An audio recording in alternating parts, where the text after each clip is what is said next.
UCLA alumni? No, I'm not. Okay, where did you come from? I grew up in Chicago, Okay.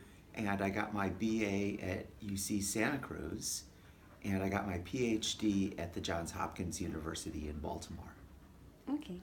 Is there something in particular that this department exhibited that made it to sit out from other schools?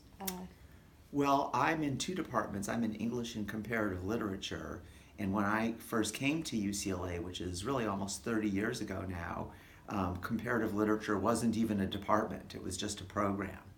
And so when comparative literature became a department, the incoming first chair of the department asked me if I would like to move part of my what we call an FTE, which basically means my employment, part of my employment, into comparative literature. And I was delighted because the kind of work I do is much more suited to comparative literature than to English. What classes do you teach here at UCLA? Well, I tend to teach classes in what we call theory, and those classes have a heavy philosophy component, but it's not the kind of philosophy that you'll probably study in the philosophy department. It's more the history of philosophy, the history of ideas, with a real emphasis on European rather than England and America, European philosophy. Most philosophy departments in America are pretty limited to English and American philosophy. And comparative literature departments have for a long time been places where what we call critical theory, which includes philosophy and political theory and psychoanalysis and all sorts of other fields, come together. And so my classes are usually classes in the history of critical theory or in contemporary critical theory. What would you say to prospective students to convince them to enter the department?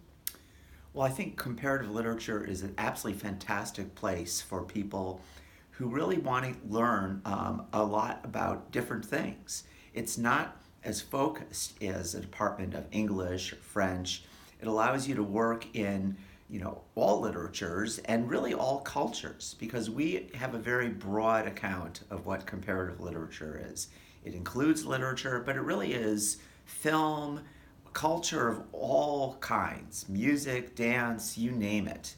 This is part of the world of ideas and practices that we embrace. So CompLit is a great place for people who want to think and be excited by amazing ideas and who like to have their minds blown, and for people who want to learn about cultures from all over the world. Is there any lasting thoughts or comments you would like to make about the department? It's a very exciting and eclectic group of people. The faculty are amazing. They are leaders in their fields. I think that they're all great teachers, and it's a wonderful place to really be stimulated. So if I were an undergraduate now, I would be very attracted to comparative literature.